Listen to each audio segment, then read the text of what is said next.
is Arcade, also known as P.Pallot, official co-host of Breaking Binary with Daphne Shaed. Today we're going to interview Cory Hale, aka Wolfgun. How are you today? Hi, Paulina. I'm doing great. Yay! That's awesome. Yes. Okay, well, I guess we'll just get to the interview proper. Can you tell us a little bit about yourself? And I know everybody hates this question, but I'm sorry. Yeah, that is a difficult one. And I mean, you mentioned my name. My name's Cory. I'm a musician. I make electronic music that is hopefully something that people enjoy. I've had a decent response over the past 4 years that I've written it. Ooh. I'm happy that you guys are interested in at least. I understand that you kind of play my music sometimes on your station. Yeah, we play it on and off, and sometimes we switch it between other things in the same family of drum and bass, electronic music, blah blah blah. Yeah, of course. We play Rich Type a lot too.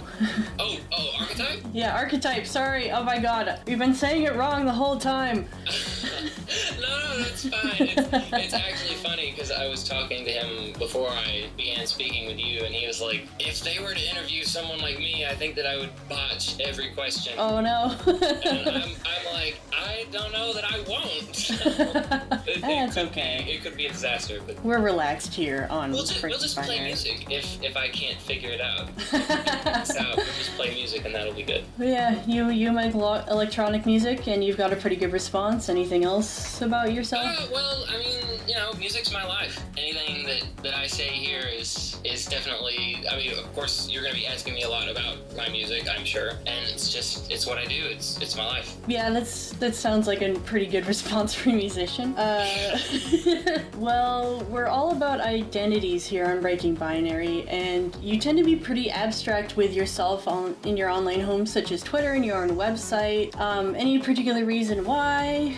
I think when it comes to a site like Twitter, I try not to take it too seriously. I guess might be misleading, because Twitter, it's not like other social networks where you have all this space to write what you're thinking and everything. On Twitter, you have just 140 characters. Since you mentioned Twitter, it would be worth saying that the reason that I behave the way that I do on a site like Twitter is because I feel like communication is kind of something that's taken for granted, maybe. Okay. And on a website like Twitter, you only have limited space to say what you're trying to say. And of course, you can go on there and say stuff like, "Oh, I'm eating," or "Oh, I'm drinking coffee," or whatever. You can tell what you're doing, or you can try to express thoughts. And when you go to do that, there's only so many things in the English language that you can represent yourself with, only so many words. And I feel like on a site like Twitter, it's important to be colorful with your communication. True that. So that to kind of answer what you asked me about why I present myself in an abstract way, it's because I want to be as colorful as possible with the way that I communicate. Okay.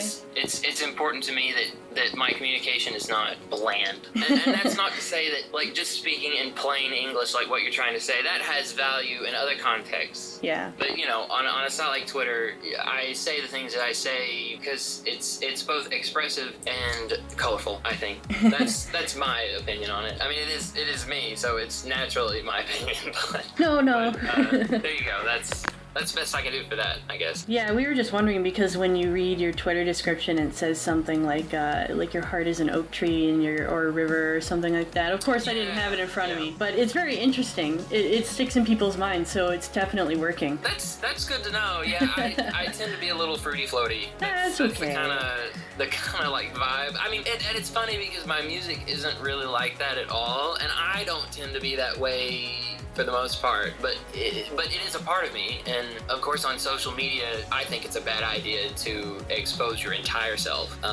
That's totally subjective, but on a place like Twitter where you can carve out a kind of identity for yourself, it's fun to take advantage of. Fair enough. So when it comes to kind of persona of Wolfgun, we've seen Wolfgun in quotation marks both represented as a human being and a wolf online. Does the character Wolfgun have a story, or is it just a name? Yeah, there's a story. I would like to say that it is me. There's nothing that is separate from the name Wolfgun that represents anything but me.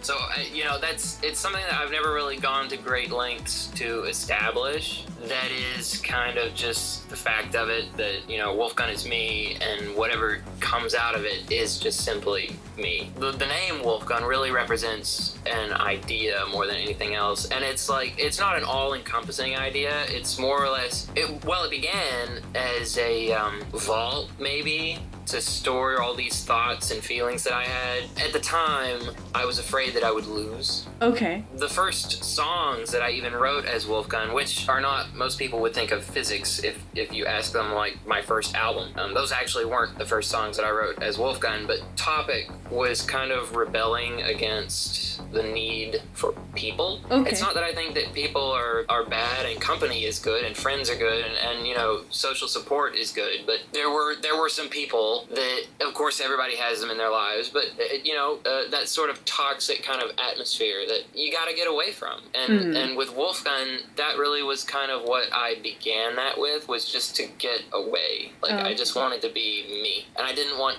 any validation from anyone else. I didn't need any validation from anyone else. I just wanted to create something that was totally and wholly mine. As a character, so the story of the wolf thing is like a thing, but really that's just a metaphor for your feelings. Well, yeah, and kind of life in general, I guess. No matter where you go or how hard you try, there's always going to be stuff that's against you, and so you can't let that defeat you, I guess. I don't know. I could go on and on about that, and I don't want to take away from the interpretation of that for the people who are into it, the people who listen to my music. I know that everybody has a pretty clear idea of what they think it's about, and I wouldn't want to walk all over that. Yeah, Wolfgun, it's got all kinds of connotations and personal meanings, but it is solely just me. So that's okay. I guess worth saying. I guess I was just thinking about it in comparison to this is a really dated example, but the band Prozac, it's entirely fictional, and the characters in it are fictional. Mm-hmm. So we just wanted to know if it was that or something else. No, I see what you're saying. Yeah. I guess there hasn't been enough media, I guess, to kind of expound on that. I've got my music, and with the recent release of Vision, there's a kind of visual element now. I'd like to continue with that, but as for creating some kind of alternate universe where Wolfgun exists and I don't think that's my goal, and that hasn't really been my goal. Okay, I'll just shuffle some questions around since you brought up Vision. Vision is the first, correct me if I'm wrong, is the first song you made with a music video. Is there any reason why you decided to make a music video now, and was Vision made with a music video in mind initially, or no, or is it an afterthought? No, you're right. Vision is the very first attempt that I've made at adding a visual element to my work, and I'm happy with it. And yeah, it did not begin I did not sit down and say I'm going to write a song and it's going to have an accompanying video. No, that didn't happen. The song took shape. It took shape really wildly. Midway through, I realized that the lyrics that I was coming up with would just work really well with a music video. I decided that I would just kind of go for it. I didn't know what to expect. I've never done anything quite like that. I'm into photography, but not on any professional level. I like stuff like that. I like framing things and doing visual things in that respect. But directing a music video is totally different. And I mean, I'm happy with how it came out. It's not it doesn't have blockbuster effects on it. Anything like that, but it does tell the story that I wanted to tell, and I think it's worth mentioning that the video represents kind of a return to Wolfgun's roots, for lack of a better word. And I hate the idea of an artist just being oh well, I began somewhere and then I evolved this far, but wait, I'm gonna go all the way back to where I started from. No, that doesn't happen. I'm really working off of the end of Road to Jupiter, and that kind of was, it was full circle in my head. That's how I imagined it, that Vision kind of flew off the end of Road to Jupiter as a kind of rebirth of the universe, which that's kind of an idea within the music. Of course, Road to Jupiter had that theme, recreation of something. And I guess Vision, it represented kind of a birth. So it was supposed to be like the birth of Wolfgun, metaphorically, but also the beginning of something new after the fact. And I've gone completely off course, but it's okay. Vision, it was really fun to make, and I'm happy with it. And to answer your question, no, I did not start the song with the idea of a video in mind, but midway through, and they were made alongside each other at that point. Well, for you say it's like unprofessional, it doesn't have, Hollywood style effects, but it looks great. It turned out better than I thought it was going to, and that was the thing. I did a bunch of stuff in it that I kept using the word safe to describe it. Like, I didn't want to do anything that would look amateur. I could have done a lot of stuff differently, but I only did the things that I knew I could make look really nice. And so that's why there's not a lot of like variety in it. Oops.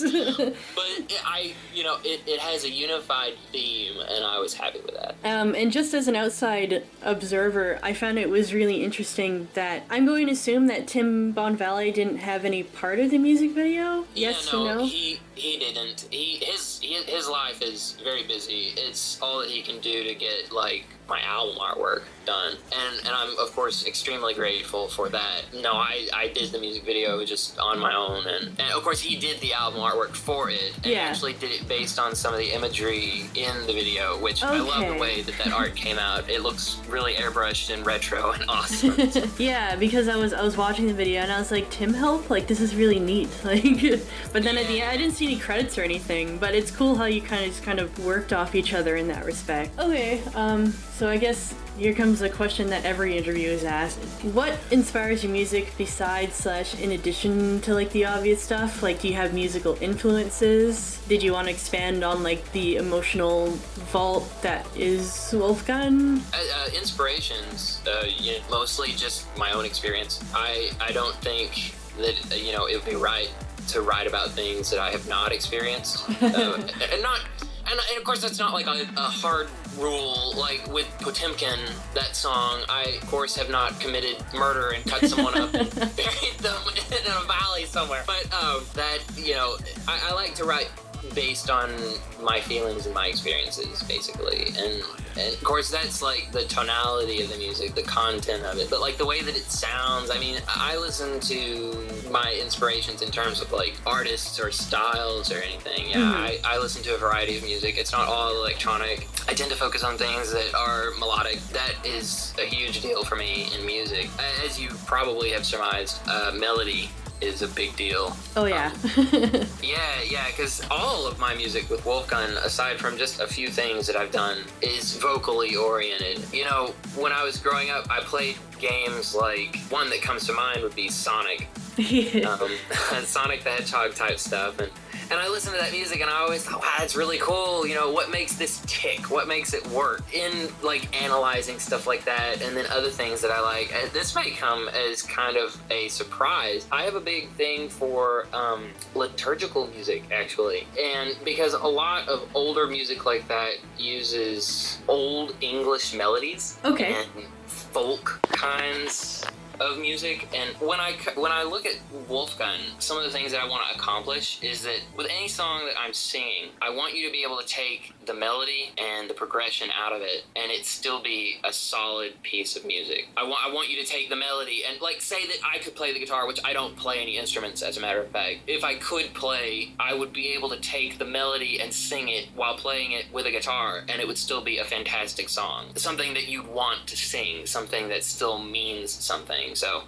for inspiration, I like to explore melodies. I like to look at those things, create different structures with that, and see how far I can take it, and what kinds of feelings I can explore with progressions and melodies, and just the theory behind it. And I mean, that sounds really basic. Of course music is melodic, but not all music has these qualities that I'm having a difficult time describing. It just melodies that's a big deal. It's just exploring melodies. And I guess to name a few artists, like I listen to Goldfrapp. I like Goldfrapp because I love her voice and I love her style. She writes all her music and all that stuff. Okay. I used to listen to a bunch of Pendulum. Yeah, the influence is definitely there. Just as a person who listens to both. Yeah, I still like their work. I don't really listen to it regularly like I used to. I'm more into, as for drum and bass, people like Shock One, way up there. Oh yeah. Ettrick. That's really the only two I can think of, though. Gosh, I know there's more, but as for influences, yeah, stuff like that. Yep. Well, you went into a little bit of a process, and you mentioned Road to Jupiter. That's like one of the most extremely dense, like tightly packed, well-done albums I've ever heard you do. It was such a joy listening to it. What was your creative process in approaching Road to Jupiter? And, did it begin with an idea for like an album, or did single songs just become part of a whole, or was it something else entirely? Well, I mean, first, thank you for saying that at all about Road to Jupiter. It's always important to me to like hear from people about like what they have to say about it, and I could listen to you talk about how much you liked it all day long. That wouldn't quite be an interview. As for like Road to Jupiter, it did begin as a concept for an entire album. This is gonna sound really anecdotal. Like for a lot of music that I write, I often wake up out of dreams and have melodies in my head. I'll write it in my dream, like in my head, and then I'll wake up and make these weird, like groggy voice notes, and then later I will go back and listen to them.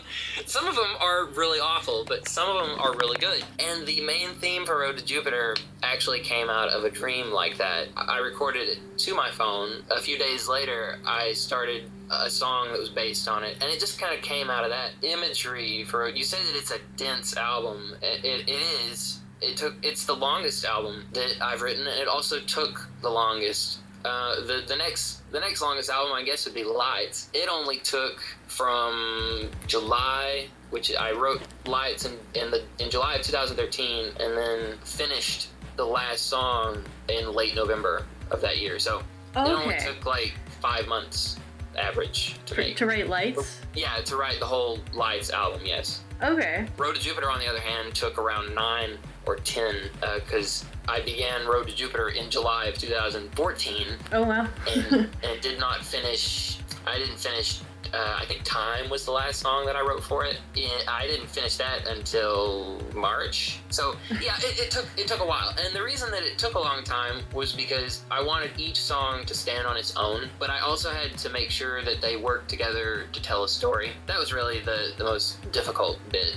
Making sure that every song was taken care of, like that you could just pick it and listen to it on its own, or you can listen to the whole album and be dragged along with like the theme of it and just kind of let it happen. Of course, there were a few that didn't end up as detailed as I wanted them to, like Xanadu or The Gate. Those were actually meant to be entirely different songs. Oh, and wow. then like in the 2 weeks before Road to Jupiter was released, I freaked out and totally ripped apart 4 or 5 different songs. Oh my god.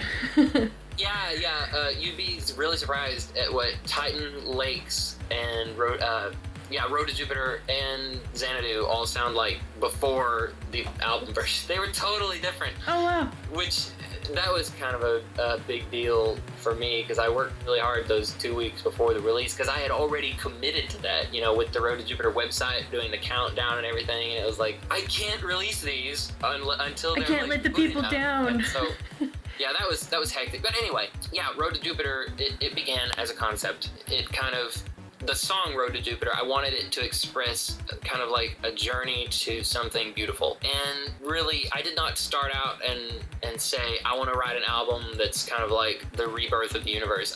That didn't happen. In fact, the whole overarching like story of the album didn't really form until As Stars Fall was written. And that was 6 or 7 months after Road to Jupiter. So it kind of evolved slowly up until that point, and then it really took shape.